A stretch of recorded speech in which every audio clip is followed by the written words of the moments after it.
तो इस कहानी की शुरुआत हुई थी जीहोन से, एक हारा हुआ इंसान जिसके पास पैसे ना होने की वजह से उसकी फैमिली तक ने उसे छोड़ दिया था। जीहोन के पास अब अपनी बीमार मॉम के इलाज करवाने तक के पैसे नहीं थे। सर से पांव तक वो कर्ज में डूबा हुआ था। ऐसी सिचुएशन में जब उसके पास कोई रास्ता नहीं था, किसी ने उसे डेथ गेम खेलने का मशवरा दिया। लगभग 500 लोग ये डेथ गेम खेलने आए हुए थे। इस गेम में एक रोबोट थी, जो भी इंसान जरा से भी गलती करता था वो रोबोट उसे चुनकर मार देती थी। जीहोन ने अपनी जान बचाने के लिए, यहाँ सरवाइव करने के लिए, एक बूढ़े कैंसर पेशेंट तक को धोखा देकर अपनी जान बचाई और आखिर ये गेम जीत कर यहाँ से निकल भी गया। लेकिन उसके दिल में जो दुख बैठ गया था वो 500 में से सिर्फ एक था जो ये गेम जीत के निकला था। बाकी सारे उस गेम के दौरान मारे गए। गेम को जीतने के बाद उसके हाथ बहुत पैसे लगे थे, लेकिन उसने इन पैसों को हाथ तक नहीं लगाया क्योंकि उसे रिग्रेट था इस चीज का कि उसकी वजह से सारे लोग मरे हैं। हालांकि ये उसने गेम प्लान नहीं की थी। फिर एक दिन एक अनजान आदमी उसे हॉस्पिटल में बुलाता है। जीहोन ये देखकर हैरान परेशान कि ये वही गेम वाला बूढ़ा कैंसर पेशेंट था जो गेम में हार गया था, जिसे मार ही दिया गया होगा। लेकिन अब ये जिंदा सलामत उसके सामने था और इसके जरिए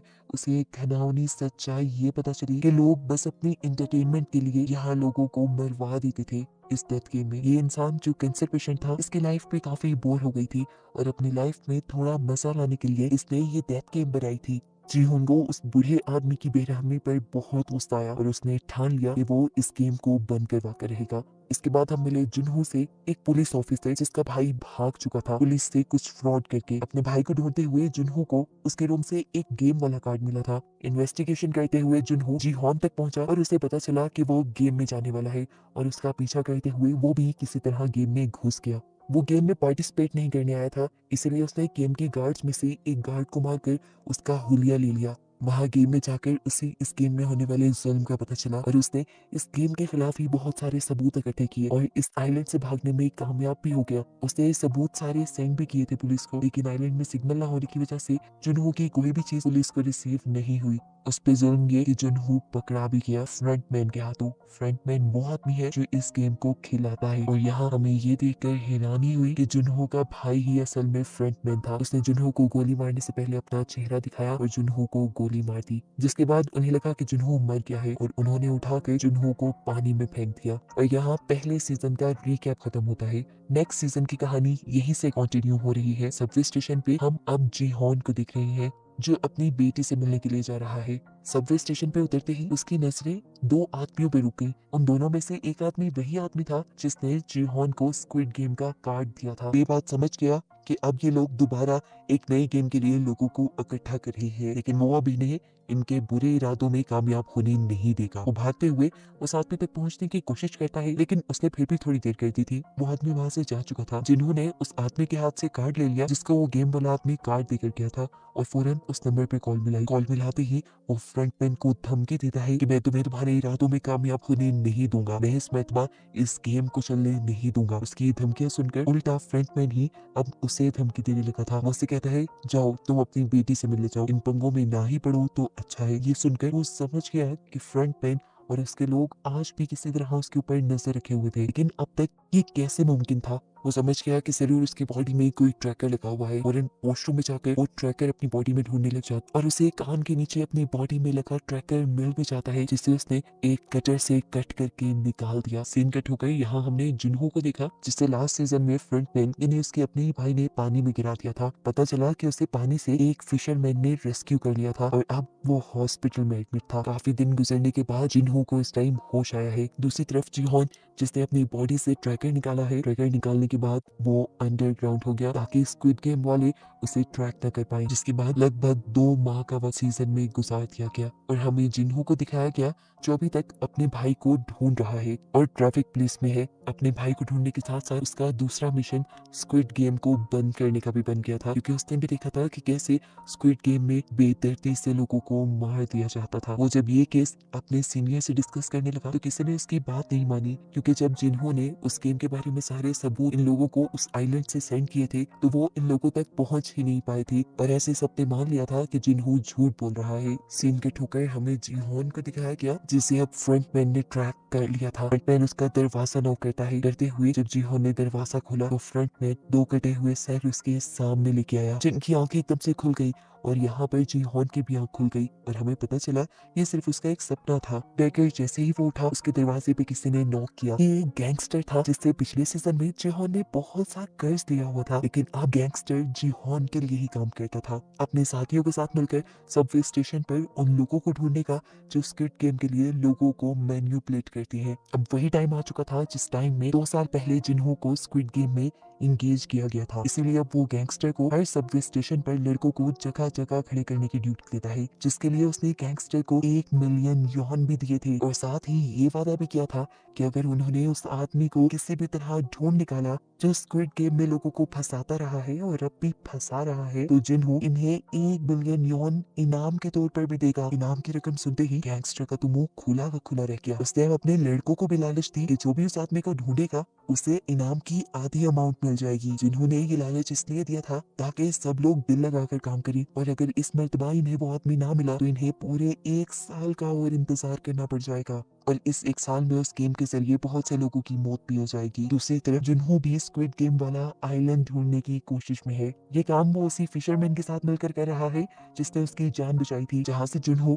उस फिशरमैन को मिला था, ये लोग उसके आसपास के सब आइलैंड देख चुके थे और अभी तक स्क्विड गेम वाले आइलैंड तक नहीं पहुंच पाए थे। सीन कट होकर हमें गैंगस्टर को दिखाया जाता है जो अपनी एक नई टीम को ट्रेनिंग दे रहा है। उसने सबको बताया कि उन लोगों को सबवे स्टेशन पे एक ऐसे आदमी को ढूंढना है जो सूट पैंट पहने हुए होगा, हाथ में उसका पैसे से भरा ब्रीफकेस होगा और वो सबके साथ दार्जे गेम खेलेगा और उसके बाद उन्हें एक कार्ड देकर जाएगा। सब अपने काम पर लग जाते हैं और काफी दिन के सब्र के बाद 2 आदमियों को आखिर वो बंदा मिल भी जाता है। सबवे स्टेशन पर ही 2 लोगों के साथ दार्जे गेम खेलते हुए वो उसकी लोकेशन अपने बॉस गैंगस्टर के साथ जिन्हों को भी भेज देते हैं और खुद भी उसका पीछा करना शुरू कर देते हैं, जो अब एक कन्वीनियंस स्टोर पर जाकर बहुत सारे ब्रेड्स और लकी ड्रॉ कार्ड्स खरीद कर भीख मांगने वाले लोगों के पास गया है। इन भीख मांगने वाले लोगों के सामने उसने 2 चॉइसेस रखी, एक ब्रेड और एक लकी ड्रॉ की। तकरीबन सभी लोगों ने लकी ड्रॉ चूज किया लेकिन कोई भी नहीं जीत पाया, जिसके बाद इस आदमी ने सारे ब्रेड जमीन पर रखकर उसके ऊपर चलने लग गया और लोगों से कहा, ये खाना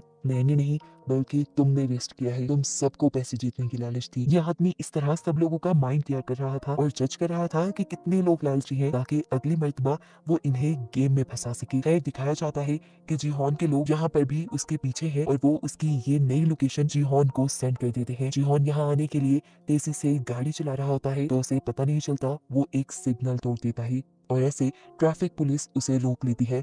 इस टाइम ट्रैफिक पुलिस जिन्हों ही था और उसने नोटिस किया कि जिहॉन का रवैया कुछ अजीब सा है। चिल्लान कटने पे उसने माफी नहीं मांगी, वो चिल्लाया नहीं बल्कि चिल्लान देकर आगे बढ़ने की कोशिश की जैसे वो बहुत ही ज्यादा जल्दी में हो या कोई जुर्म करके भाग रहा हो। इसीलिए उसने जिहॉन की गाड़ी के नंबर से उसकी इंफॉर्मेशन निकाली तो उसे जिहॉन का नाम जाना पहचाना लगा और उसे याद आया कि जिहॉन को फॉलो करते हुए ही तो वो पिछली मर्तबा स्क्विड गेम के अंदर पहुंचा था। यहीं से अब जिन्हों ने जिहॉन के घर का एड्रेस भी ले लिया। सीन कट होकर दिखाया गया कि वो दोनों आदमी जिससे स्क्विड गेम वाला बंदा मिल गया था वो जिहॉन के आने से पहले ही उसको पकड़ने का फैसला करते हैं और डिसाइड करते हैं कि इनाम की रकम वो आधी आधी कर लेंगे। जब वो दोनों उस आदमी को मारने के लिए उसके करीब गए तो उसी आदमी का शिकार हो गए। जिहॉन जब तक यहाँ पहुंचा तो उसे सिर्फ सड़क पे लगा खून दिखाई दिया और वो समझ गया कि वो दोनों उसके लोग उस जालिम आदमी के हाथों मारे गए। ऊपर से देखने को मिला कि वो आदमी जिहॉन पर नजर रख रहा था। जिहॉन के जाने के बाद जब वो कमरे में आया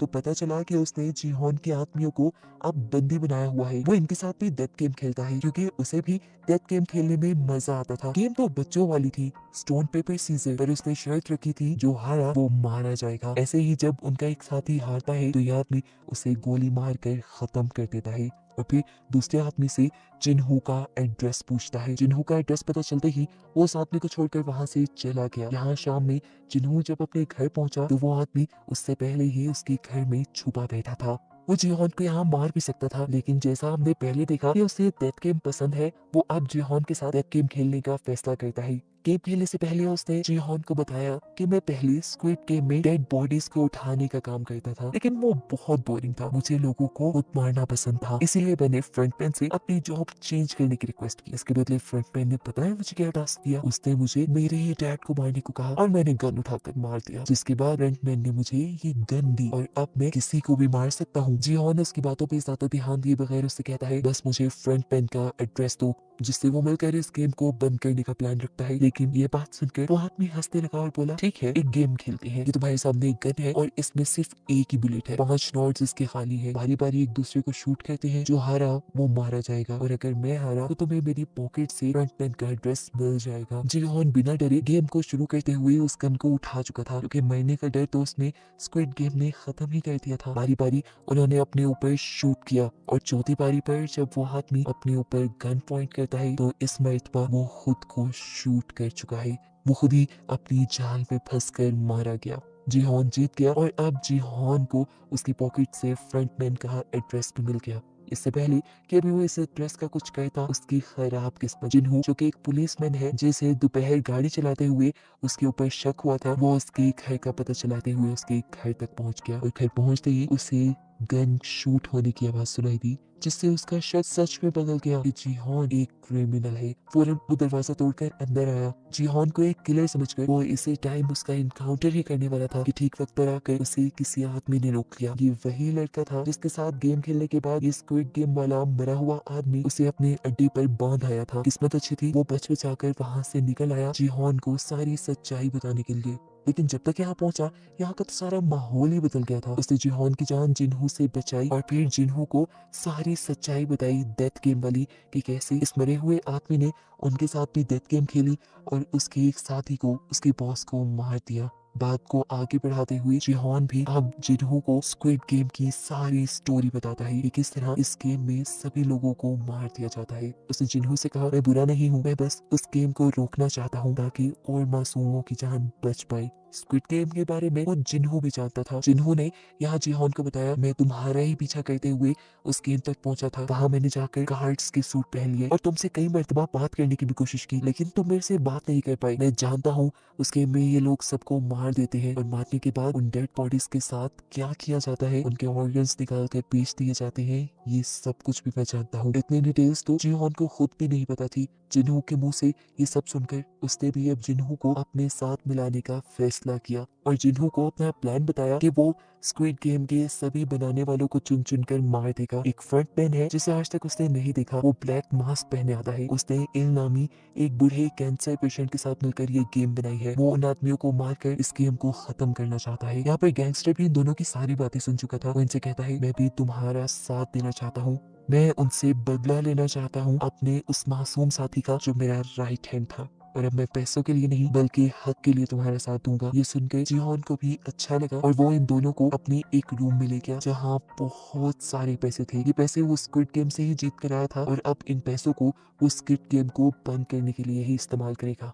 जिहोन इन लोगों को दिखाता है कि उसने ब्लैक मार्केट से बहुत सारी गन्स भी परचेज की हुई थी और एक सीक्रेट जगह भी बनाई हुई थी उसने, जहां वो अपनी ट्रेनिंग करता था। लेकिन इतना सब काफी नहीं था, उसे लड़ाई के लिए काफी सारे और लोगों की भी जरूरत थी। जिहोन अब जिन्हू को अपनी पुलिस वाली जॉब पे छोड़ने को कहता है ताकि ये लोग अपना मिशन अच्छे से कंप्लीट कर पाए। सीन कट हो गए। अब हमें एक न्यू करेक्टर नियोल को दिखाया जाता है। ये एक गरीब लड़की है और इसकी जॉब है होटल में बनी कॉस्ट्यूम पहनकर बच्चों को खुश करने की। उसके पास रहने को कोई घर भी नहीं, वो इसी होटल की बेसमेंट में रहती है। इसी जॉब में नियोल के साथ एक छोटी बच्ची बहुत ज्यादा अटैच हो गई है जो रोज यहाँ पे विजिट किया करती थी। लेकिन अफसोस की बात है कि उस बच्ची को बोन मैरो कैंसर है और बोन मैरो ट्रांसप्लांट करवाने के लिए उसके डैड के पास ज्यादा पैसे नहीं और अब वो बच्ची मरने वाली है। एक दिन उस बच्ची को इमरजेंसी में हॉस्पिटल एडमिट कराया जाता है, जो सुनकर नियोल भी तड़प कर उसे हॉस्पिटल में देखने के लिए जाती है। इस बच्ची की मदद करना चाहती है लेकिन उसके पास तो खुद तक के लिए पैसे नहीं। इस बच्ची को क्या बचाएगी वो। रात होने पर हम नियोल को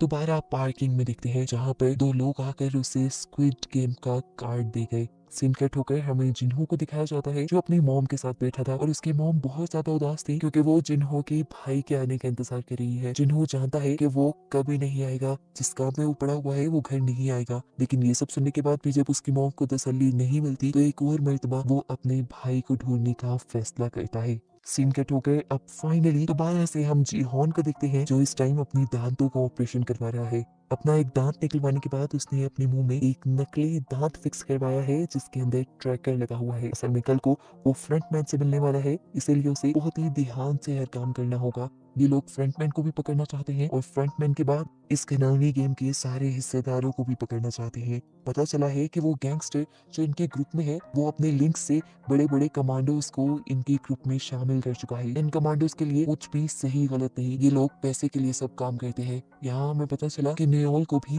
वो स्क्विड गेम वाले लेके जा रहे थे। न्योल उनके साथ चली जाती है, लेकिन देखने को मिला कि उसे गेमर के तौर पे नहीं बल्कि सिक्योरिटी गार्ड के तौर पे हायर किया गया था। अब जिन्हों फाइनली जीहॉन को लेकर उस एड्रेस पे आ गया है जो उस आदमी की जेब से इन्हें फ्रंटमैन का मिला था। ये एक क्लब का एड्रेस था। जिन्हों अंदर जाने से मना कर देता है क्योंकि उस आइलैंड पर फ्रंटमैन ने जिन्हों को देख लिया था और अंदर जाने पे वो पहचाना भी जा सकता है और इनका मिशन फेल भी हो सकता है। इन दोनों ने अब जिन्हों को छोड़कर अंदर जाने का फैसला किया कि लोग जैसे ही अंदर गए तो बाहर जिन्हों ने नोटिस किया कि दो गार्ड्स जो कि स्क्विड गेम वाले यूनिफॉर्म पहने हुए हैं वो इस पार्टी के अंदर गए हैं और इससे वो समझ गया कि अभी तक फ्रंटमैन अंदर नहीं आया, शायद ये दोनों अंदर की सिक्योरिटी चेक करने के लिए आए हैं। अब यही बात कि फ्रंटमैन अंदर नहीं है जिन्हों अपने साथियों को बताना चाहता था, लेकिन अंदर जाने पर उसने देखा कि जीहॉन को फ्रंटमैन के लोग दूसरे दरवाजे से कहीं ले जा चुके हैं। जीहॉन के मुंह में लगे ट्रैकर की मदद से इन लोगों ने उस गाड़ी को ट्रैक कर लिया जिसके अंदर वो लोग जीहॉन को ले गए थे। जिन्हों और उसके बाकी साथी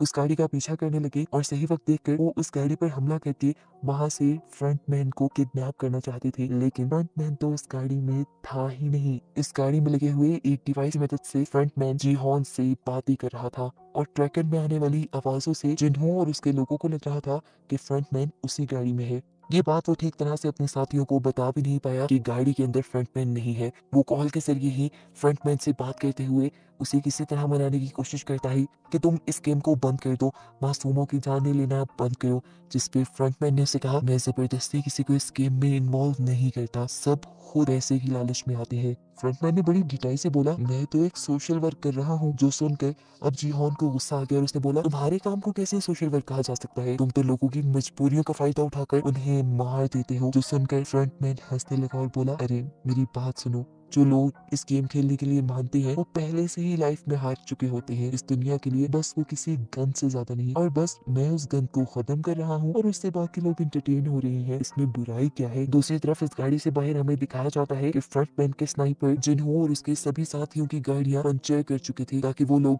आगे उसे फॉलो ना कर पाए। इस चीज को जानते हुए जीहॉन भी इस गाड़ी से निकलने के लिए यहाँ ड्राइवर को शूट करने की कोशिश करता है, लेकिन उसे पता चला कि ये पूरी गाड़ी बुलेट प्रूफ है। साथ ही ड्राइवर ने भी बुलेट प्रूफ कपड़े पहने हुए हैं और वो अब इस गाड़ी में फंस चुका है। ये देखते हुए जीहॉन वापस बैठ गया और अब उसके दिमाग में एक नई खिचड़ी बनने लगी। पता नहीं क्या सोचकर उसने फ्रंटमैन से दोबारा इस गेम में हिस्सा लेने को बोला। वो ऐसे तो इन सबको मना नहीं पाया था, लेकिन अब उसको लगता है कि वो गेम में जाकर इस गेम में होने वाली सारी ज्यादतियों को रोक सकता है। अब वो बंदा जो इस गेम को बिल्कुल पसंद नहीं करता वही ये गेम खेले तो इस तो मजे का हो सकता है। इसलिए फ्रंटमैन ने भी उसे गेम में दोबारा एनरोल कर लिया और अब उसे बेहोश करके ये लोग स्क्विड गेम के अंदर ले गए। जिन्हों फौरन उनका पीछा करने के लिए एक बोट के अंदर ट्रैकर्स लगा लेता है और उसी फिशरमैन के जरिए उन आइलैंड को ढूंढने के लिए निकल जाता है जहाँ पर वो जीहॉन को लेकर जा रहे होंगे। यहाँ जीहॉन को दोबारा दिखाया जाता है जिसकी यहाँ स्क्विड गेम के बेड पर खुली है। उसे अपना पुराना ही नंबर दिया गया है।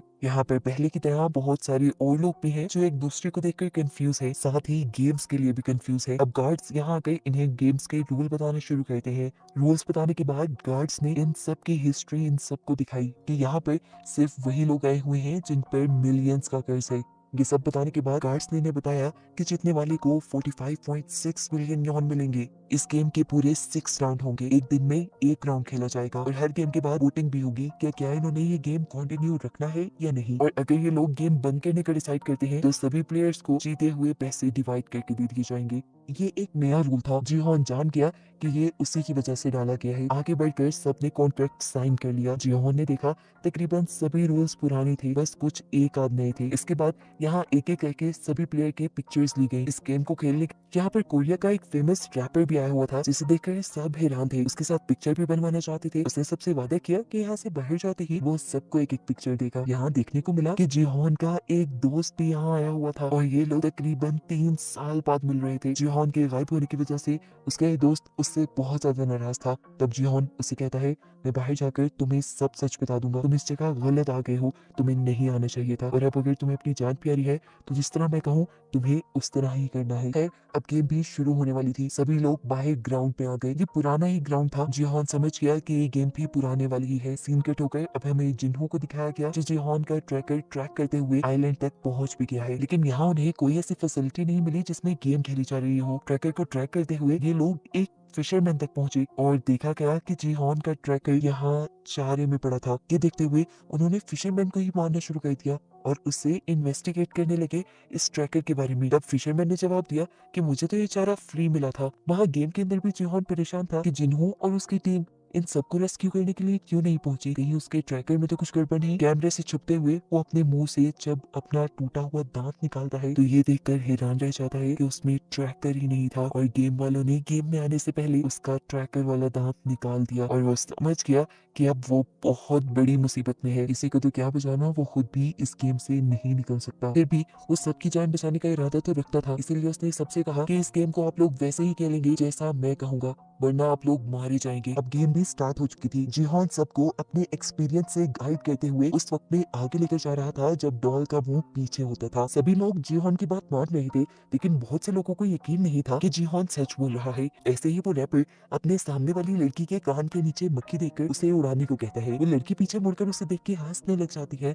उसके मुड़ने की मूवमेंट डॉल ने डिटेक्ट कर ली थी और स्नाइपर से उसके सिर पे शूट करके उसे मरवा दिया। इससे सब लोग एकदम से बुखलाकर भागने लगे। हालांकि जिहोन उन्हें मना भी कर रहा था। फिर जो हिला वो मारा गया। अब सबको यकीन आ जाता है कि जिहोन की बात मानना ठीक है। जिहोन अब सबको लाइन में आगे बढ़ने को कहता है, जिससे डॉल बहुत कम इनकी मूवमेंट को डिटेक्ट कर पा रही थी। सब पैनिक भी थे। इसी पैनिक कंडीशन को कंट्रोल करने के लिए रैपर अपनी ड्रग ले लेता है और मदहोश होकर बहुत सारे अपने सामने वाले लोगों को धक्का दे देता है। इसी वजह से इन लोगों को स्नाइपर गोलियां मार देते हैं और ये सभी मारे जाते हैं। जिसके बाद डॉल के पीछे मुंह करते ही ये सब रेसिंग लाइन की तरफ भागते हैं। बहुत सारे लोगों ने तो लाइन क्रॉस कर ली, लेकिन यहाँ एक आदमी ने जिहान से मदद मांगी, जिसे यहाँ के लोगों ने मारने के लिए उसके पाँव पे गोली मारी थी, मगर वो बच गया था। कैट नामी एक प्लेयर और जिहान उसे सहारा देकर उसे बचाकर लाइन के दूसरी पार तो ले आते हैं, लेकिन उसकी बुरी किस्मत के एक स्नाइपर ने उसके सर पे शूट करते हुए उसे मार डाला। और ये स्नाइपर नियोल ही थी। उसकी इस हरकत से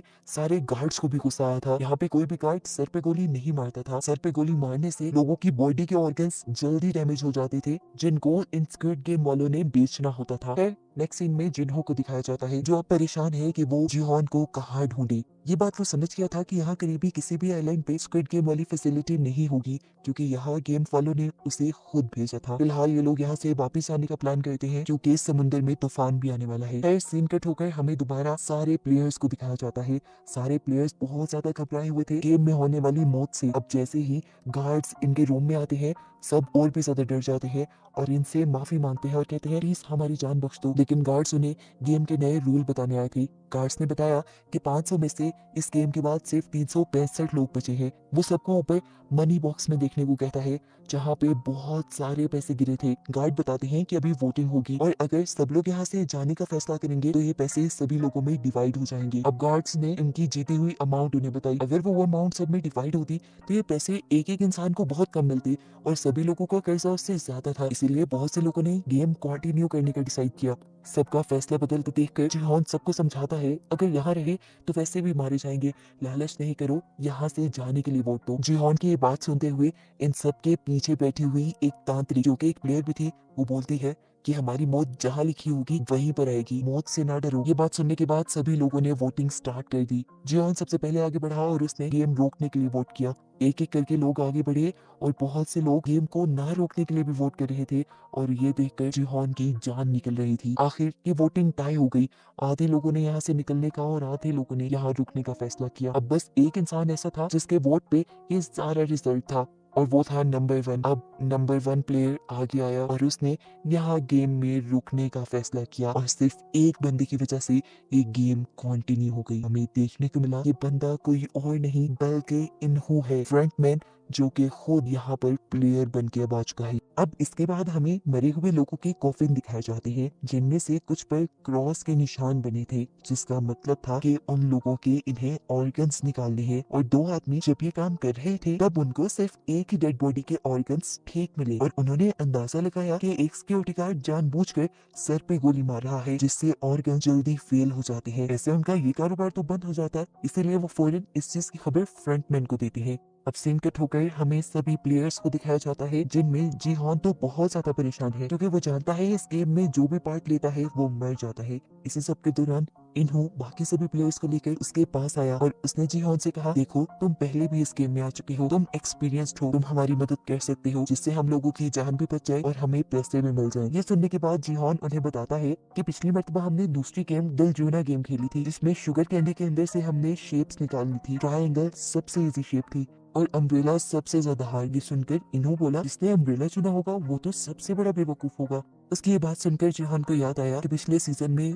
जीहान ने ही अम्ब्रेला चुना था। खैर सारा क्राउड यहाँ से चला गया और अकेले में इन्होंने जीहान से सवाल किया, तुम दोबारा इधर क्यों आए हो, तुम्हारे पास तो बहुत पैसा है। जीहान दुखी हुआ और बोला, वो पैसा मेरा नहीं बल्कि मरे हुए लोगों का था, और ऐसे ही अब भी जो हम पैसे जीतेंगे वो भी मरे हुए लोगों के होंगे। इन्हों से कहता है, तुम ज्यादा नहीं सोचो। उसकी ये बात सुनकर जीहान उसी पे भड़क गया और बोला, तुम चाहते तो इस गेम को रोक सकते थे, तुमने ये गेम क्यों नहीं रोकी। इन्होंने जवाब दिया, क्योंकि यहाँ पे बहुत से लोग गेम खेल कर पैसे कमाना चाहते हैं, सबका कर्ज उन पैसों से ज्यादा था जो हमने कल जीते थे। उनकी ये बहस खत्म करवाते हुए जीहान का दोस्त उससे कहता है, अच्छा ठीक है, अब हमें एक नई स्ट्रेटेजी प्लान करनी चाहिए अगली गेम्स के लिए, ताकि हम ज्यादा लोगों की जान बचा सके। दूसरी तरफ हम देखते हैं कि एक और जगह बहस चल रही थी। यहाँ पे एक जैक नाम का यूट्यूबर था, साथ ही साथ वो डिजिटल करेंसी को भी डील करता था और उसके इस काम में बहुत से लोगों की इन्वेस्टमेंट थी, जिसमें वो रैपर थॉमस भी था। लेकिन डाउनफॉल आने की वजह से सारे के सारे पैसे डूब गए, इसीलिए वो ये गेम खेलने आया हुआ था। थॉमस और उसका दूसरा साथी उसे मारने लग जाते हैं, ये कहते हुए कि तुम्हें हमारे पैसे वापस देने पड़ेंगे।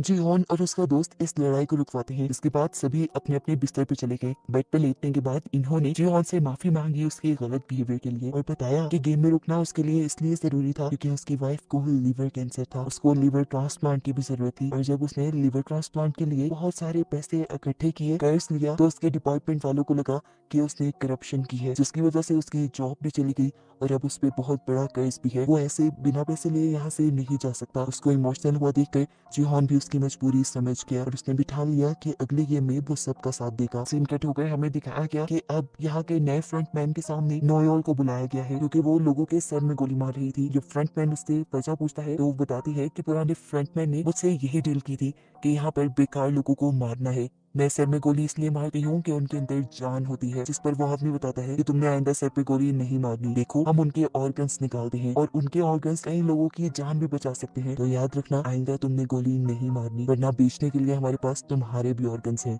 और मैं जानता हूँ तुम अपनी बेटी को वापस पाने के लिए जिंदा रहना चाहती हो। यहाँ इनकी बातों से हमें नेओल की जिंदगी के बारे में भी पता चलता है कि वो कोरियन मिलिट्री में थी, लेकिन एक जंग में जब वो हिस्सा लेने गई तो पीछे से उसकी बेटी गुम हो गई और आज तक वो अपनी बेटी को ढूंढ रही है। सीन कट होकर अब हम जुनहो को देखते हैं, जो अपने ऑफिस में आकर कमिश्नर से मदद मांग रहा है ये सारी कहानी बताते हुए, लेकिन उसके पास कोई सबूत नहीं। इसलिए कमिश्नर उसे कहते हैं, तुम जानते हो ना, सबूतों के बगैर हम किसी भी चीज पे एक्शन नहीं ले सकते और तुम्हारी कहानी यकीन के काबिल भी नहीं। मुझे लगता है कि तुम्हारी दिमागी हालत खराब होने लगी है। ये कहते हुए कमिश्नर वहाँ से उठकर चले जाते हैं और पता चलता है कि जिन्हो ने अपने हाथ से अपनी जॉब भी खो दी। लेकिन जिन्हो अभी भी हार मानना नहीं चाहता था, इसलिए उसने अपनी पुरानी टीम को दोबारा यूनाइट किया स्क्विड गेम वाला आइलैंड ढूंढने के लिए। सीन कट होकर अब हमें दोबारा गेम का सीन दिखाया गया, जहाँ पे अब वो डलजन गेम स्टार्ट हो गई थी। जीहान के कहने पर सबने ट्रायंगल चुना था, लेकिन जैसे ही सबने बॉक्स खोला तो एक ट्रायंगल के अंदर छोटे छोटे कई ट्रायंगल्स थे। ये देखकर सभी डर गए और जीहान पे चिल्लाने लगे। जीहान भी डर गया और तब उसकी आंख खुल गई और हमें पता चला ये सिर्फ उसका बुरा सपना था। खैर अब सब उठ भी चुके थे, दूसरे गेम का टाइम भी हो गया था। इन्हें अब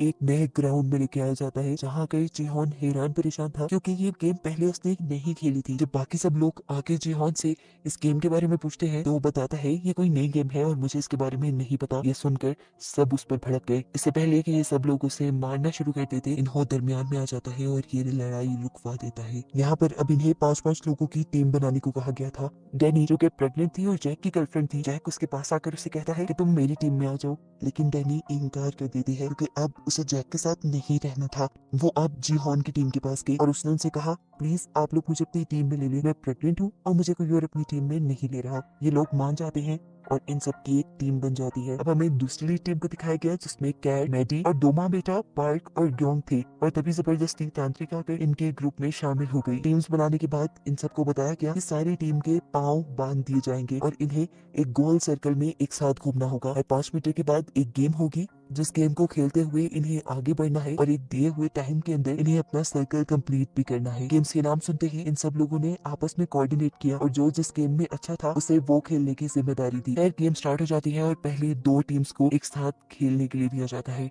पहली टीम डाची को बहुत अच्छे से खेलती है और तेजी से आगे बढ़ती है, लेकिन वो स्टोन को स्टोन से मारने में कामयाब नहीं हुए। स्टोन उनका आगे गिर गया था। एक साथ जब ये लोग उसे लेने के लिए आगे बढ़ गए तो गिर गए। टाइम काफी वेस्ट हो रहा था। खैर वो इस राउंड को भी पार करके आगे बढ़ गए। अगला गेम था इन्हें लट्टू को घुमाना, जो पहली मर्तबा में तो इनका एक टीम मेंबर नहीं कर पाया, लेकिन अगली मर्तबा में उसने ठीक से कर लिया। जबकि दूसरी टीम वो तो अभी अपनी पहले ही राउंड में फंसी हुई थी। फिर वक्त खत्म हो गया और दूसरी टीम को गोलियां मारकर स्क्विड गेम वालों ने मार दिया और वो टीम जिसने काफी सारे राउंड पूरे कर लिए थे वो भी अपना टाइम पे सर्कल कंप्लीट नहीं कर पाई थी और ऐसे उन्हें भी गोलियां मारकर मार दिया गया। ये देखकर सभी बहुत ज्यादा डर गए, घबरा गए। यहाँ पर अब सब लोगों की लाशें उठाई जा रही थी। एक बंदा अभी जिंदा था, मरा नहीं था। इन्होंने उसको भी उठाकर कॉफिन में डाला और उसके कॉफिन पे क्रॉस का निशान बना दिया। लेकिन फिर यहाँ पर नेओल आई और उसने आकर उस आदमी के सर पे गोली मारते हुए उसे जान से मार डाला। ये चीज फ्रंटमैन ने भी देख ली थी और उसकी इस हरकत से फ्रंटमैन के साथ उसके सारे गार्ड भी गुस्से में आ गए।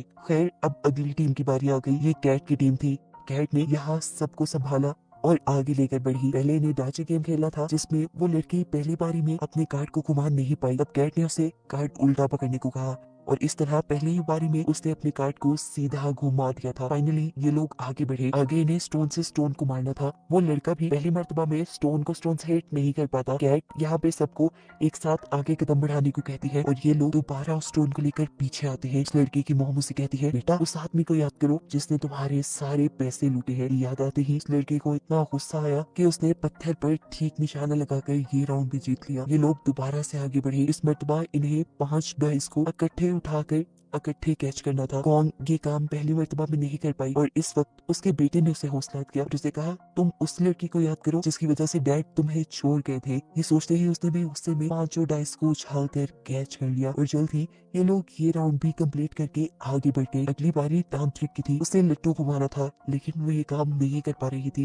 पहली मर्तबा दूसरी मर्तबा जब ये काम नहीं कर पाती तो वो रोने लग जाती है और कहती है, हम सब का सब मर जाएंगे। उसका हौसला टूटते देखकर कैट उसे जोर जोर से थप्पड़ लगाती है और लट्टू उसकी आंख के करीब करते हुए कहती है, अगर तुमने ये नहीं किया तो मैं तुम्हें मार दूंगी। वो लड़की अब कैट से डर गई और उसने तेजी से लट्टू को बनाकर घुमाया और फाइनली ये लोग ये राउंड भी जीत गए। अगले राउंड में इन्हें पॉम पॉम को पाँव से उछालना था और ये काम करना था कैट ने। कैट ने सबका मुंह दूसरी तरफ करवाया और बड़ी ही आसानी से पॉम पॉम को 5 मिनट में उछाल कर ये लोग आगे बढ़े और फाइनली टाइम से पहले ही इन्होंने अपना पूरा सर्कल कंप्लीट कर लिया। उनकी इस जीत से सब लोग इस तरह खुश थे जैसे सब लोग जीत गए हों। लेकिन दूसरी वाली टीम जो वक्त पे अपना सर्कल कंप्लीट नहीं कर पाई उन्हें गोलियों से भूनकर मार दिया गया। फिर इसी तरह गेम चलती रही। कोई टीम जीती तो कोई हारी और जो हारी उन्हें गोलियों से मार दिया गया। आखिरी बारी आई जिहोन की टीम की। उन्होंने अपनी साथ वाली टीम को भी ऑल द बेस्ट कहा और गेम स्टार्ट कर दी। पहला गेम डैनी ने खेला, दूसरा गेम जिहोन के दोस्त ने खेला, तीसरा गेम खेला उनके ग्रुप में आए हुए ली ने, जिसने पहली ही बारी में 5 डाइस को उठाकर अपने हाथ में कैच कर लिया था और उसने बताया कि वो इस गेम में एक्सपर्ट है क्योंकि वो अपनी बहनों के साथ ही खेलता रहा है।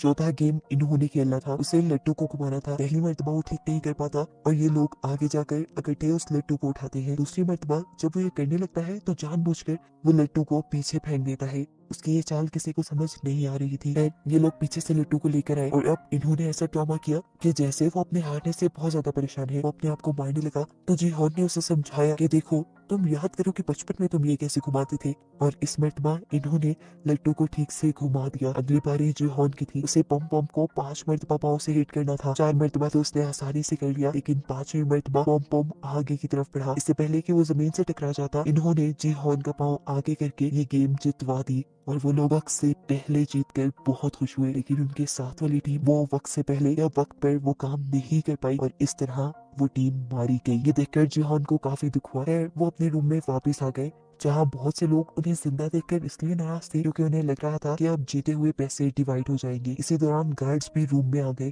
गार्ड्स ने इन्हें इस गेम के जीतने वाली प्राइस इन्हें दिखाई और बताया कि इस मर्तबा 110 लोग मरे हैं और अब सिर्फ 255 लोग बाकी रह गए हैं।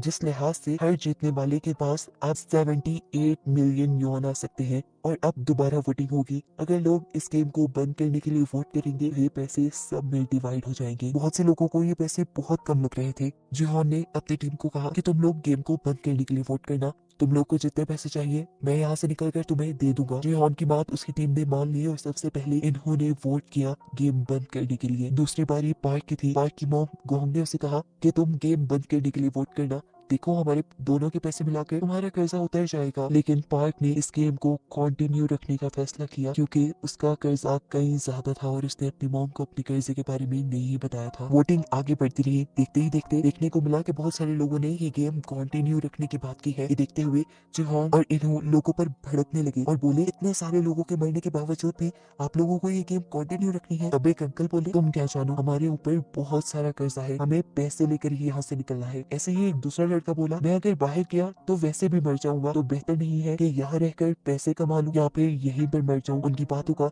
जिहोन के पास कोई जवाब नहीं था। वोटिंग खत्म हो गई। आखिरी वोट जिहोन को ही देना था। उसने गेम बंद करने के लिए तो वोट दिया, लेकिन उसके वोट का कोई फायदा नहीं था क्योंकि ज्यादा लोग इस गेम को कंटिन्यू रखना चाहते थे। वोटिंग खत्म होने के बाद पार्क ने देखा कि गोंग ने उसकी मॉम से नाराज है। उसने जाके अपनी मॉम को मनाना शुरू किया और बताया, मेरे ऊपर बहुत ज्यादा कर्ज है और जिन लोगों से मैंने वो कर्ज लिया है वो इतने खतरनाक है कि अगर मैंने उनके पैसे वापस ना किए तो वो मेरे सारे ऑर्गन्स निकाल कर बेच देंगे। उसकी ये बात सुनकर गोंग ने उसे माफ कर दिया और यहाँ पार्क ने भी उसे प्रॉमिस किया कि अगली मरतबा मैं गेम को बंद करने के लिए ही वोट करूंगा। यहाँ हमने जिहोन के दोस्त जैंग को देखा। उसने भी इस गेम को कंटिन्यू रखने के लिए वोट किया था और उसकी इस हरकत से जिहोन बिल्कुल टूट चुका था। जिहोन ने अपनी टीम को वादा भी किया था कि वो उन्हें सारे पैसे दे देगा। तब जैंग ने उससे माफी मांगी और बोला, मैंने एक आदमी के बहुत सारे पैसे लुटाने हैं, मुझे यहाँ से पैसे लेकर ही जाना था, लेकिन मैं वादा करता हूँ कि अगली गेम के बाद मैं भी इस गेम को बंद करने के लिए वोट करूंगा। जिहोन दुखी बैठा था और उसने सबसे कहा कि अगले गेम पे हमें एक दूसरे को भी मारना पड़ सकता है। ये बात सुनकर सभी दुखी हो गए हैं।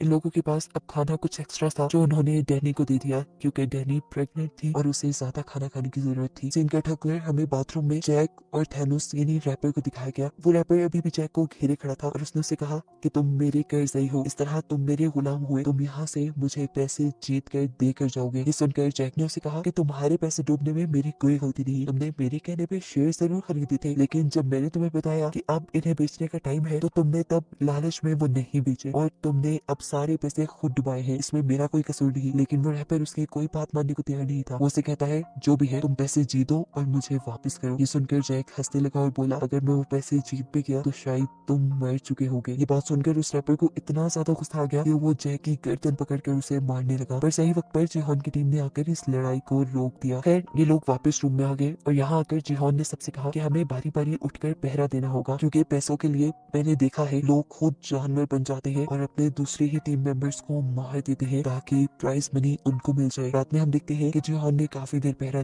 जिसके बाद जैंग उठा। जैंग ने उसे कहा, जिहोन तुम सो जाओ, अब मैं पहरा देता हूँ। मुझे आज भी याद है कि तुम आखिरी मरतबा मेरे से पैसे लेने आए थे, लेकिन अगर मेरे पास होते तो जिहोन मैं सच में तुम्हें दे देता। जिहोन ने यहाँ उसे कुछ नहीं कहा और यहाँ उनकी बातों से हमें पता चला कि उनकी दोस्ती बहुत गहरी, बहुत पुरानी है। वो बचपन से स्कूल टाइम यहाँ तक के जॉब भी उन्होंने एक साथ की थी और इस चीज का अंदाजा इन्हों को भी उनकी बातों से हो गया था। सारी बातें छोड़कर अब जैंग जिहोन से पूछता है, तुम्हारे पास इतने पैसे थे तो तुम वापस गेम में क्यों आए? जिहोन ने इस बात का जवाब नहीं दिया बल्कि एक नया सवाल जैंग से पूछा कि अगर मैं यहाँ गेम में मर जाऊँ तो तुम मेरे हिस्से के पैसों का क्या करोगे? ये सुनकर वो उदास हो गया और उसने बोला, ऐसी बातें नहीं करो, हम एक साथ जीत के बाहर जाएंगे। तब जिहोन ने जवाब दिया, हाँ मैं भी यही चाहता हूँ कि हम साथ जिंदा बाहर जाएं, लेकिन अब मैं हार रहा हूँ, ये लोग मेरी बात नहीं समझ पा रहे। खैर सीन कट होकर फाइनली अब हम जिन्हों को देखते हैं जो दोबारा जिहोन को ढूंढने के लिए सफर शुरू कर चुका है और यहाँ नया दिन भी चढ़ गया है। सभी लोगों को दोबारा गेम के लिए तैयार होने को कहा गया, साथ ही साथ सभी गार्ड्स भी तैयार हो गए। सभी प्लेयर्स को एक बड़े से हॉल में लेकर जाया गया जहाँ पर एक स्टेज घूम रहा था। सभी को उस पर खड़ा होना था। स्टेज के घूमने पर इन्हें एक नंबर दिया जाएगा, उतने नंबर की टीम बनाकर इन्हें यहाँ के किसी भी रूम में जाकर उस रूम को लॉक करना है, जिसके बाद बचे हुए लोगों को मार दिया जाएगा और अगर रूम में दिए गए नंबर से ज्यादा या कम लोग हुए तो उन्हें भी मार दिया जाएगा। ये सुनकर सभी लोग अपनी स्ट्रेटेजी बनाने लगे कि उन्हें ये गेम कैसे खेलनी है। स्टेज पे घूमना शुरू हो गया और इन्हें 10 का नंबर दिया गया। 30 सेकंड में इन्हें 10 लोगों की टीम बनाकर किसी रूम में जाना था। जिहोन की टीम और कैट की टीम जल्दी से एक रूम में चली गई और उन्होंने जाकर वो दरवाजा लॉक कर लिया। जल्दी से 30 सेकंड गुजर गए और जो भी लोग बाहर खड़े हुए थे उन्हें गार्ड्स ने गोलियों से भून दिया। और ये देखकर जिहोन बहुत ज्यादा दुखी हुआ। उनके रूम में इस टाइम तांत्रिक बिखरी थी जिसने उन सबको बोला कि तुम सब यही वजह से जिंदा हो। ये कहते ही सबने मुड़कर उसकी तरफ देखा। जिहोन ने भी। जिहोन को देखकर वो बोली, तुम अगर अभी तक जिंदा हो समझो यहाँ बहुत बड़ा कुछ होने वाला है। कोई भी उसकी बातों पे ज्यादा ध्यान नहीं दे रहा था। अगले राउंड के लिए ये लोग दोबारा स्टेज पे आ गए। स्टेज घूमा और इन्हें अगला नंबर मिला 4 का। सभी लोगों ने जल्दी जल्दी अपनी टीम तोड़ी और कमरों की तरफ आ गए। कैट की टीम तांत्रिक को छोड़कर अपने रूम में बंद हो गई थी, जबकि जिहोन की टीम ने इन्हों को छोड़ दिया था। और फिर उसके बाद पहले की तरह बचे कुछ लोगों को मार दिया गया। गार्ड्स ने देखा कि एक रूम में 3 लोग थे। गार्ड्स ने उनको भी पकड़कर मार डाला। ये लोग जब रूम से बाहर आए तो तांत्रिक अजीब सी नजर से उन्हें देख रही थी, जबकि जिहोन और उसकी पूरी टीम इन्हों के लिए परेशान थे। लेकिन इन्हों सेटिस्फाई था। उसने कहा कि मैं लोगों से जल्दी दोस्ती कर लेता हूँ, इसलिए मैं बच गया। फाइनली अगला राउंड शुरू हुआ और इन सबको 3-3 का नंबर मिला। इन लोगों ने अपनी दोबारा टीम तोड़ी और आगे बढ़ी। गोंग अपने बेटे पार्क के साथ आगे जाना चाहती थी, लेकिन 2 लड़कों ने जबरदस्ती पार्क को पकड़कर अपने रूम में ले गए। और गोंग ये देखकर परेशान हुई कि उसके बेटे ने उसे छोड़ दिया। वो वही परेशान कर रही थी कि ठीक वक्त पर जिहोन और इन्हों आए और उसे पकड़ते हुए एक रूम में ले गए। वहाँ बैठकर भी गोंग बहुत ज्यादा परेशान थी, क्योंकि उसके बेटे को उसकी बिल्कुल भी परवाह नहीं थी, चाहे उसकी मॉम मर भी जाए। उसकी ये बात सुनकर जिहोन और इन्हों को भी दुख हुआ। ये लोग दोबारा अब रूम से बाहर आए, जहाँ पर पार्क भी इस चीज से दुखी था कि उसने अपनी मॉम को छोड़ दिया, लेकिन गोंग ने उसे गले लगाकर संभाल लिया। इधर कैट और मैडी भी गोंग से मिले, जिनको एक तीसरे बंदे ने मिलकर बचा लिया था और वो भी अब से इनकी टीम का मेंबर बन गया था। फिर अगला राउंड भी शुरू हो गया। इस मरतबा इन्हें नंबर मिला 6 का। ये लोग अब दोबारा टीम बनाने लगे। मैडी और कैट की टीम जिहोन की टीम से डैनी को लेकर एक रूम की तरफ बढ़ी, लेकिन गलती से मैडी को धक्का देने पर वो पीछे रह गई। सब लोग परेशान हो गए, लेकिन तभी जल्दी से सामने से जैक आकर इनके रूम में घुसकर इनका रूम लॉक कर लेता है और बाहर मैडी रह जाती है, जिसे गोली लगकर वो इनकी आंखों के सामने मारी गई। कैट उसके मरने से बहुत दुखी थी, क्योंकि गेम में आते ही पहले उसकी दोस्त मैडी बनी थी। वो उसके मरने का गुस्सा जैक के ऊपर निकालने लग जाती है, लेकिन तब जैक उनसे कहता है कि अगर मैं सही वक्त पर आकर तुम्हारा रूम लॉक ना करता तो तुम सब के सब मारे जाते। मेरा एहसान मानो, मैंने तुम्हारी जान बचाई है, क्योंकि मैडी सही वक्त पर अंदर नहीं आ सकती थी। उसकी बात गलत भी नहीं थी, इसीलिए सबका गुस्सा ठंडा हो गया। खैर अब अगला राउंड स्टार्ट हो जाता है। इन्हों का ख्याल था कि अब गेम वाले 2-2 का नंबर चुनेंगे, क्योंकि यहाँ पे 50 कमरे हैं और ये लोग 126 लोग रह गए हैं। इन्हों के कहने के मुताबिक बाकी 2 का नंबर मिला। सब 2-2 की टीम बनाकर कमरों की तरफ भागने लगे। इन्हों और जैन जिस कमरे में गए वहाँ पर एक और बंदा आ गया। ये लोग 3 हो गए थे। अगर इन्हें गार्ड्स देख लेते तो मार देते। तब इन्होंने अपनी जान बचाने के लिए उस तीसरे आदमी की गर्दन पकड़कर उसे मार दिया, जो देखकर चैंग भी घबरा गया। वो जान गया था कि इन्हों बहुत ज्यादा खतरनाक है। गेम अब खत्म हो चुकी थी। ये लोग वापस अपने रूम में आ गए, जबकि दिखाया गया कि मरे हुए लोगों को कॉफिन के अंदर डाला जा रहा था। जो लोग पूरी तरह मर चुके थे, जिनके ऑर्गन नहीं निकाले जा सकते थे, उनको जला दिया गया और बाकी लोगों के ऑर्गन्स निकाले गए। सीन कट हो गए। अब हमें जिन्हों को बोट पे दिखाया गया, जो ड्रोन की मदद से सही आइलैंड को ढूंढने की कोशिश कर रही है। यहाँ पर फिशरमैन इससे कहता है कि अब हम बस उन आइलैंड्स को ढूंढेंगे जिनको हमने पहले नहीं ढूंढा। उसके बाद जिन्हों मान जाता है और ये लोग ड्रोन के जरिए एक ऐसे आइलैंड को देखते हैं जिसपे एक छोटा सा गेट था। जिन्हों समझ गया कि जरूर इस गेट के नीचे ही वो फैसिलिटी होगी। उसने फौरन अपने आदमियों को वहाँ भेजा और आदमियों ने जाकर जैसे ही वो कैबिन वहाँ खोला तो एक बहुत बड़ा ब्लास्ट हुआ, जिसमें उसकी बहुत सारी टीम मारी गई। इस चीज ने उसे बहुत बड़ा धचका दिया था। वो जान गया था कि ये सिस्टम सारा गेम वालों ने ही लगाया होगा, ताकि लोग डिस्ट्रैक्ट होकर मारे जाएं। सिंगल ट्रिपर दोबारा हमें गेम का सीन दिखाया जाता है, जहाँ पर सभी प्लेयर्स अपनी गेम्स के बारे में बात कर रहे हैं। तांत्रिक आकर कैट की टीम से कहती है, तुमने मुझे अपनी टीम से निकाला था ना, देखो अब मैं तुम्हें शराब देती हूँ, तुम सब भी मेडी की तरह मारे जाओगे। जो सुनकर गैंग बोली, तुम्हारी बातों से कुछ नहीं होगा। यहाँ अब जैक भी डैनी के पास आया। वो डैनी के बच्चे को अपनाना चाहता था। उसने डैनी से कहा, देखो डैनी, हम अब गेम को बंद करने के लिए वोट करेंगे और इसके बाद अब यहाँ से निकल जाएंगे। हम दोनों के पैसों को स्टॉक में इन्वेस्ट करके एक अच्छी जिंदगी गुजारेंगे। ये सुनकर डैनी को गुस्सा आ गया और वो बोली, तुम आज भी मेरे लिए मेरे पास नहीं आए, बल्कि मेरे पैसों के लिए आए हो। तुम अपने पैसों का जो कुछ मर्जी करो, मैं अपने पैसे से अपने बच्चे को अकेले पाल सकती हूँ। ये कहकर वो वहाँ से चली गई। जबकि दूसरी तरफ अभी इन्हों और जिहोन को दिखाया गया, जिन्होंने गेम बंद करने वाले लोगों को गिन लिया था। गेम बंद करने वाले लोग अभी भी कम थे और गेम को कंटिन्यू रखने वाले लोग ज्यादा बचे। बच गए थे। तब जिहोन सिचुएशन देखते हुए इनसे कहता है कि हमें लोगों से बात करनी चाहिए और इस गेम को बंद करने के लिए कहना चाहिए, जिस पर इन्हों से समझाता है देखो हम इस तरह नहीं कर सकते। ऐसे में वो लोग जो इस गेम को कंटिन्यू रखना चाहते हैं उल्टा भड़क जाएंगे और गेम से पहले ही यहाँ लड़ाई हो जाएगी, सब एक दूसरे को मारने लग जाएंगे और यही तो वो गेम वाले चाहते हैं। अब वोटिंग का भी टाइम आ गया था। वोटिंग से पहले गार्ड्स ने आकर इन सब लोगों को बताया कि अब बचे हुए लोग सिर्फ 100 रह गए हैं और अगर 100 के 100 लोग यहाँ से निकलने का डिसाइड करते हैं तो हर एक को 365 मिलियन यौन मिलेंगे, जो सबके लिए तकरीबन काफी थे। वोटिंग स्टार्ट हो गई। इस पर वोटिंग काफी क्रिटिकल थी क्योंकि जितने लोग यहाँ से निकलने के लिए वोट कर रहे थे उतने ही लालची लोग ये गेम कंटिन्यू रखने के लिए भी वोट कर रहे थे। दिखाया गया कि तांत्रिक के कहने पर एक लड़की ने गेम को कंटिन्यू रखने का वोट दिया है, जिससे गेम को कंटिन्यू रखने वाले लोग ज्यादा हो गए हैं। लेकिन अच्छी बात थी कि अभी इन्हों का वोट बचा हुआ था। सभी उसे देखकर डर गए और सबसे ज्यादा डरा जैंग। जैंग जो उसका कारनामा देख चुका था रूम में एक आदमी को मारने का, वो ये बात जिहोन को बताने लगा। लेकिन उससे पहले ही इन्होंने उनके हक में वोट देकर उसकी इस बात को काट दिया और सब लोग खुश हो गए। लेकिन अभी तो वोटिंग टाई हो गई थी, इस वोटिंग का कोई रिजल्ट नहीं निकला। तब गार्ड्स ने कहा कि अब वोटिंग सुबह को दोबारा होगी, सुबह तक के लिए कोई फैसला नहीं है। अब सभी लोग जिन्होंने ये गेम को खत्म करने के लिए वोट दिया था वो सभी परेशान बैठे थे कि पता नहीं सुबह क्या होगा। तब एक आदमी मशवरा देता है कि हम उनके किसी एक आदमी को बनाकर अपनी साइड कर लेते हैं। ये सुनते ही पार्क आगे बढ़ा और उसने बोला कि अगर तुम लोग इस गेम को कैंसिल करने को कहते हो तो मैं तुम सबको खाने की पार्टी दूंगा। लेकिन उसकी बात से सामने वाली टीम भड़क गई। सामने वाली टीम के अंकल बोले अगर तुम सब मर गए देखो हमें तो ज्यादा पैसे मिलेंगे। और यहाँ पे अब ली नाम का लड़का खड़े होकर कहता है और अगर गेम बंद ना हुई तो देखना तुम सब लोग मर जाओगे। बहस बढ़ते बढ़ते इनकी लड़ाई तक आ गई। ये सब लोग अपनी लाइन में आ गए। उनकी ये बहस देखते हुए जिहोन ने नोटिस किया कि आज इन सबको खाने के साथ फॉग भी दी गई थी कि अगर लड़ाई हो तो इसे हथियारों के तौर पे यूज किया जा सके। सीन कट होकर हमें वॉशरूम में दिखाया गया कि वो रैपर एक आदमी को डरा धमका रहा है क्योंकि उसने गेम बंद करने के लिए वोट किया है, जबकि रैपर ने उसे गेम को कंटिन्यू रखने को वोट देने को कहा था। ये देखकर जैक सामने आया और उसने रैपर से कहा कि तुम किसी को भी धमका नहीं सकते वोटिंग के लिए। इन सब के दरमियान बहस इतनी बढ़ गई ये लड़ाई की तरफ चली गई। जैक इस लड़ाई से बचना चाह रहा था लेकिन रैपर ने उसको ओवर पावर कर दिया और उसका गला दबाकर उसे मारने ही वाला था कि उस वक्त पे जैक को ना चाहते हुए भी रैपर के ऊपर फॉग से हमला करके उसे मारना पड़ा। उसने फॉग रैपर के गले में धंसा दिया था जिससे उसकी वहीं पे मौत हो गई। रैपर के मरने के बाद दिखाया गया कि सिर्फ जैक और रैपर के दरमियान में ही नहीं बल्कि यहाँ सभी लोगों के दरमियान में लड़ाई चल रही थी और वॉशरूम के बाहर गार्ड्स पहरा दे रहे थे क्योंकि वो तो खुद चाहते थे कि ये लड़ाई होती रहे। यहाँ अब हॉल में बताया गया कि कैसे बहुत सारे लोग वॉशरूम में लड़ाई करके मारे गए हैं और उनके मरने से इनकी अमाउंट में और ज्यादा पैसा भी डाला गया। ये करने के बाद अब सारे लोग वापस आए और इन्होंने बताया कि कैसे वॉशरूम में वोटिंग को लेकर लड़ाई हो गई थी। सीन कट होकर यहाँ पे हमें जिन्हों की बोट को दिखाया जाता है जिसमें एक आदमी की तबीयत खराब हो रही थी। वो उल्टी करने के लिए जब बाहर आया तो उसने देखा कि फिशरमैन जिसे जिन्हों अपना साथी समझ रहा है वही उसके सिस्टम में गड़बड़ी कर रहा था और यहाँ हमें रिवील हुआ कि असल में वो भी गेम वालों का ही एक मेंबर है। जब फिशरमैन ने देखा कि जिन्हों के एक गार्ड ने उसे देख लिया है तो वो उस गार्ड को ही उठाकर पानी में फेंक देता है। इतनी ही देर में जिन्हों भी शोर सुनकर बाहर आया तो ये फिशरमैन बहाना बनाने लगा असल में यहाँ की सब चीजें खुली थी, मैं तो उसे देखने के लिए यहाँ आया हूँ। यहाँ एक फ्लैशबैक से हमें ये भी पता चला कि फ्रंटमैन यानी इन्होंने ही इस आदमी को यहाँ भेजा था उसके भाई यानी जिन्हों को उससे दूर रखने के लिए और साथ ही साथ जिन्हों का ख्याल भी रखने के लिए। यहाँ अब गेम में दिखाया जाता है कि ये लोग अपने अपने लोगों को गिन रहे हैं कि नए लोगों के मरने से वोटिंग पर कितना असर पड़ा है। गिनने पे पता चला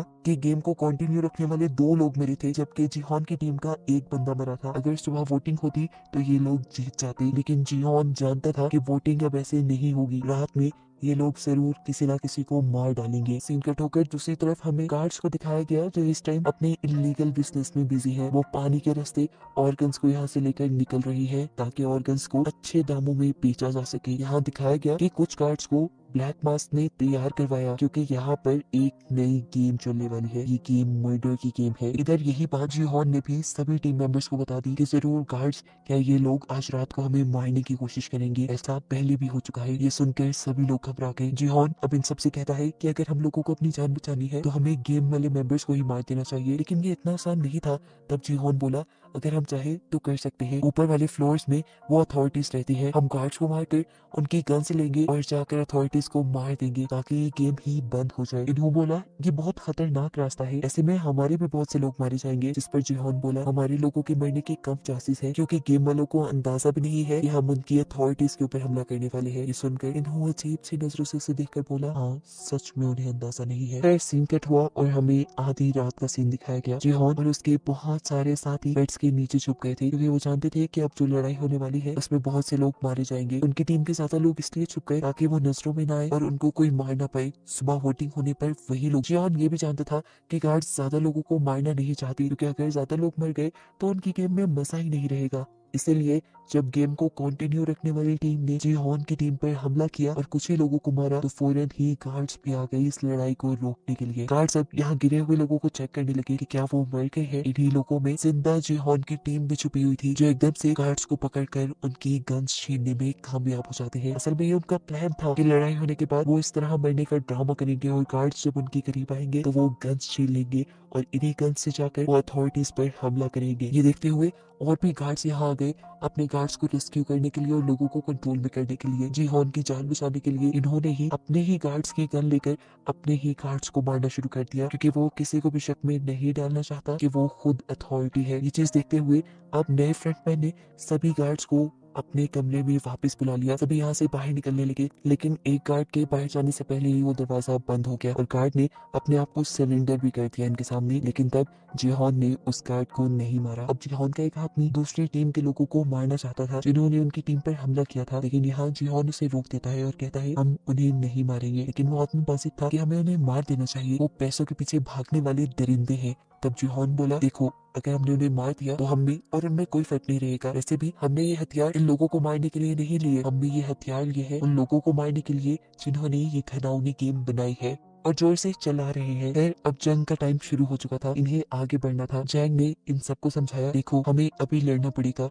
क्या पता इसके बाद हमें वो काम मिले या ना मिले। बहुत से लोग आगे बढ़े, पार्क भी इस जंग में उनका साथ देना चाहता था लेकिन गॉन्ग ने उसे रोक लिया। बहुत से लोग अब जंग के लिए आगे बढ़े, इन्होंने गार्ड्स की गन्स ले ली और कैट ने उन सबको गन्स चलाना सिखाई क्योंकि वो पहले मिलिट्री का मेंबर थी। यहाँ प्यार होने के बाद जिहोन ने उस गार्ड का मास्क उतारा और देखा कि वो तो एक छोटा सा बच्चा था। ये देखने के बाद अब उसने कहा कि चलो हमें अपने बॉस के पास लेकर चलो। ये गार्ड अब उनको रास्ता बताने लगा। जैसे ही ये लोग बाहर निकले तो बहुत सारे गार्ड्स ने इन्हें देखकर इनके ऊपर हमला शुरू कर दिया और इन्होंने भी जवाब में फायरिंग की और यहाँ पर जंग का एक बहुत ही जबरदस्त माहौल बन गया। बहुत सारे गार्ड्स जैसे इनकी गोलियों से मर रहे थे तो ये भी गार्ड्स की गोलियों से बच रहे थे। यहाँ पर कैट ने एक जबरदस्त काम किया, यहाँ के सारे सीसीटीवी कैमरास को गोलियां मार के तोड़ दिया जिससे कोई उनके ऊपर नजर न रख पाए। फाइनली अब ये लोग कंट्रोल रूम तक पहुंच गए थे। गार्ड ने जिहोन को बताया कि इस कंट्रोल रूम को आप मेरे मास्क की मदद से खोल सकते हैं। उसे जैसे ही अपना मास्क जिहोन को दिया तो पीछे उसे फ्रंट मैन दिख गया और ये देखते ही उसकी जान निकल गई। फ्रंट मैन जो इस टाइम प्लेयर ही बना हुआ था इन्हो। इससे पहले कि ये लोग कंट्रोल रूम तक जाते ऊपर से गार्ड्स ने दोबारा इनके ऊपर गोलियां बरसाना शुरू कर दी। ये लोग अब जवाब में गोलियां भी नहीं बरसा सकते थे क्योंकि इनकी मैगजीन खत्म हो गई थी। यहाँ जिहोन उस लड़के का मास्क लेकर कंट्रोल रूम को ओपन कर चुका था, जहन को लेकर वो आगे बढ़ा था और एक एक लम्हे की खबर वो सिक्योरिटी गार्ड्स के ही वॉकी टॉकी से इन्हों को दे रहा था। अंदर जाते ही जिहोन और जैंग ने वहां एक एक करके गार्ड्स को मारना शुरू कर दिया और आगे बढ़ने लगे। यहाँ के सीसीटीवी कैमरास से ब्लैक मास्क ने उन दोनों को अंदर आता देख लिया और उनको रोकने के लिए अपनी गार्ड्स की पूरी एक टीम भेजी। यहाँ दूसरी तरफ देखने को मिला कि अभी तक गार्ड्स उनके ऊपर गोलियां बरसा रहे हैं और इनकी एक एक गोली खत्म हो चुकी है। यहाँ पर जिहोन और जैंग के पास भी बहुत सारे लोग आ चुके थे, वो इन्हें ओवरपावर कर सकते थे, इसीलिए उसने फौरन इन्हों को अंदर आने को कहा। लेकिन इन्होंने बताया कि मेरे पास गोलियां नहीं है। उसने उससे कहा जाओ पहले कमरे से मैगजीन्स लेकर आओ गार्ड्स के पास जो एक्स्ट्रा होती है। जिहोन के कहने पर अब उसे ये काम करना पड़ा। अब इन्हों के आने में तो देर थी, जिहोन को बचाव के लिए दोबारा गोलियों की जरूरत थी। तब जैंग ने उसे कवर दिया, वो ऊपर से गार्ड्स को मारता रहा और जितने गार्ड्स को इन लोगों ने यहाँ मारा था जिहोन उनके पास जाकर उनकी मैगजीन ले आया।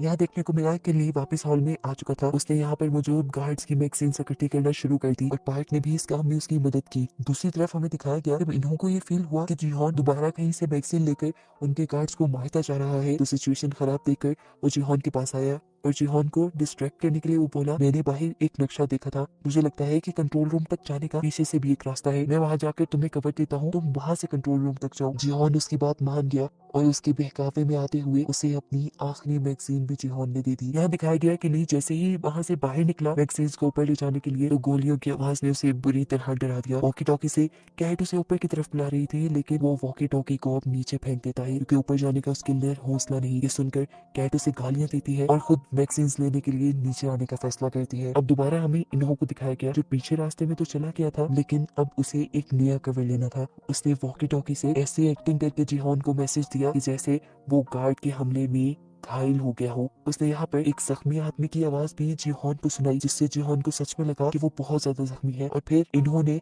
उस सामने वाले आदमी को भी गोली मारकर मार दिया। ये सब वॉकी टॉकी से जिहोन सुन रहा था और अब जिहोन को ऐसे लगा जैसे इन्हो मारा गया हो, और इस चीज से वो बहुत ज्यादा दुखी हो गया। वो तो इन्हो को अपना दोस्त समझ रहा था, ये नहीं जानता था कि इन्हो ही सबसे बड़ा गद्दार है। अंदर कैट जो अब मैगजीन्स लेकर बाहर की तरफ बढ़ रही थी, उनके रूम में भी बहुत सारे गार्ड्स आ गए। कैट ने पहले इन्हीं को मारने का फैसला किया, लेकिन गैंग ने उसे रोक दिया और कहा कि तुम इन्हें नहीं मारो। पता नहीं क्यों कैट ने उसकी बात मान ली। कैट के सही वक्त पर बाहर ना पहुंचने की वजह से सब लोग अब सरेंडर करने की पोजीशन पे आ गए, क्योंकि वहाँ गार्ड्स की तादाद ज्यादा हो गई थी और वो लोग लड़ भी नहीं सकते थे। इसी तरह गार्ड्स ने सामने आकर यहाँ एक एक करके सबको मार दिया। सीन कट होकर हमें दिखाया गया कि जीहोन और जैंग ने भी सरेंडर कर दिया था, क्योंकि उनके पास भी गोलियां खत्म हो गई थी। और तब उनके सामने आया फ्रंट मैन, यानी खुद ही इन्हो, जो उससे पूछता है जीहोन तुम्हें तो दोबारा यहाँ आके काफी मजा आया होगा है ना, लेकिन तुमने जो यहाँ किया वो अच्छा नहीं किया और इसकी अब तुम्हें सजा मिलेगी। वो अब उसके ऊपर बंदूक तानता है, लेकिन मार देता है जैंग ने उसके दोस्त को, ताकि उसके दिल में दर्द बढ़ जाए। अपने फ्रेंड को मरता देखकर जिहोन जोर से चिल्लाया और बस यहीं पे ये सीजन खत्म हो गया, बहुत सारी मिस्ट्रीज के साथ।